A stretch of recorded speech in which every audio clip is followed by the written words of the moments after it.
In today's video, I'm going to be showing you guys 10 mistakes that you should never make inside of the Forge Roblox. These 10 things are literally mistakes that I made when I was starting off playing this game, and a lot of people still make these mistakes even after they hit like level 100. So watch this video all the way to the end and let me know how many of these mistakes you are currently doing in the comments down below. As always, hit that like and subscribe button if you guys want to be a part of the OG 400,000 subscribers. We are like 10,000 subscribers away from hitting 400k, so if you guys want to be a part of it, hit that subscribe button right now before it's too late. So starting with the first mistake that I see a lot of people making, especially when you are a new player, and this is a mistake that I made myself, is not stacking quests. Guys, stacking quests is probably the best way to make money in this game as a new player. If you guys don't know what stacking quests mean, basically go over to every single NPC, every single main NPC that gives you guys quests. For example, Sensei Moro, go ahead and start his quest, start this guy's quest right here too. Make your way up over to the cave entrance right over here. What the hell just happened? But over at the cave entrance, start Captain Rowan's quest and this guy's quest right over here too. Basically means that when you're casually playing the game, mining rocks, selling ores, buying things, you're gonna be completing these quests in the background, and these quests pay really well. I wish I did these quests when I was a new player, because honestly I would have made so much money so much faster and actually progressed through this game so much quicker. So if you are a new player, or if you guys are even an endgame player and haven't started doing your quests yet, make sure you do them because they give you a lot of money and a lot of XP. And of course, remember to stack them all together so you can complete multiple quests at the same time. Speaking of progression inside of the Forge Roblox, never ever buy all of the pickaxes that are for sale right here. Most of these pickaxes are useless and you do not even need to buy them to actually progress in the game. The optimal pickaxe progression guide inside of the Forge Roblox is probably going to be Cobalt pickaxe, then going all the way over to the Mithril pickaxe, and then just skipping ahead all the way to the Arcane pickaxe. This is the most optimal progression guide in this game, and I really would not bother buying all of these other pickaxes. You're just gonna waste a lot of money and a lot of time. Anyways, speaking of money, the best method of making money in this game is not actually just selling your entire inventory to, the sell NPC. As you guys can see, if I try and sell something like, let's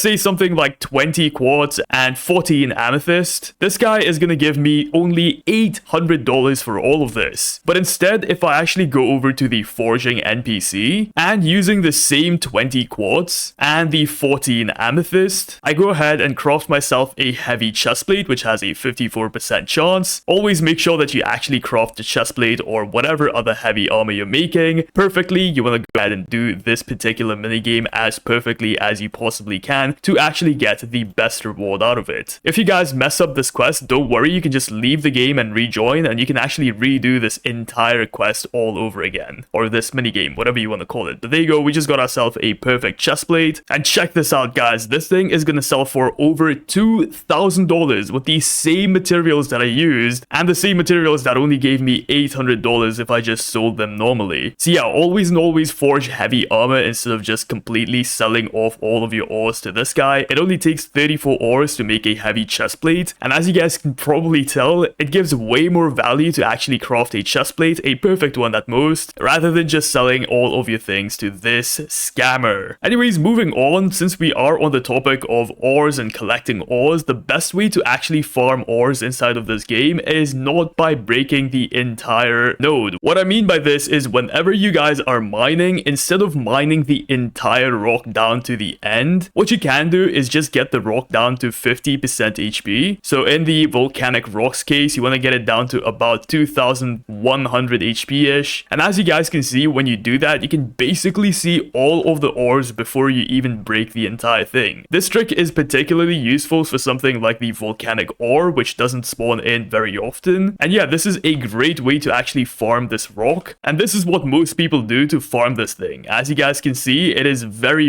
effective, and all you need to do is hit it to half HP and you can just switch to the other volcanic rock while that other rock regenerates back to full health. Since we are on the topic of rocks and mining and ores and whatnot, many of you might already know this, but you can actually mine multiple rocks at the same time. This is useful for many reasons. I mean, I don't think I need to explain this. Obviously, you can't do this to all rocks in the game because some of them are just spaced too far apart, but there's some particular spots in the game, like I believe there's one right here, so another rock's gonna spawn right over here, and also over here inside the volcano area, you can actually mine multiple rocks at the same time, and yeah, it's actually pretty useful, and it saves a lot of time. This doesn't only affect the volcanic area, by the way. Literally the entire game has these nodes where you can mine multiple of them at the same time. It's actually pretty neat. Now, at the start of the video, we talked about a few quests that you need to do inside of the Forge Roblox, but there is one particular quest that I'll tell every single new player to stay away from. Even if you are a late game player, stay away from this until you have actually completed the entire game, because this quest costs you guys $100,000 to complete. No, it doesn't give you 100,000, it takes away 100,000 from you. So yeah, this has to be one of the biggest scam inside of this game, and this quest is just absolutely annoying and insane, and this is going to be none other than the goblin quest that you'll find right here. Once you complete the goblin quest, you're actually going to get a key that's going to open this gate right here, and inside this place you can actually farm a bunch of crystals, a bunch of these slimes and whatnot. But by any means, these crystals don't make you a lot of money, and these slimes don't drop anything crazy either, and this place is just useless, by the way. There is absolutely nothing to do here except like one quest that I think you find a lost cat inside that waterfall right there, but besides that, guys, this place is just absolutely useless. So leave this quest for when you guys have completed the game, because doing this before is just gonna waste 100 hard-earned $1,000 of yours, so stay away from it at all costs until you've actually completed the game. Now, you might have noticed I look short, and this is by design. Don't worry, I don't like looking short, but it's just something I have to work with. This is because I'm using something called the Dwarf Race, and many people don't know this, but Dwarf Race is actually an S tier race. This is because this guy gives you guys a 15% mine damage boost and a 5% better forge boost. Not just that, but you also have a 20% chance to deal 50% damage to rocks, which is insane. So if you guys don't have something like Angel or Demon Race, I highly recommend you guys to get the Dwarf Race, because it is really good. Not just that, but it's a 7% chance to get from the race reroll place, so it's not the hardest thing to get ever, and you guys probably already have it. So if you do get it, don't roll away from it. It's actually really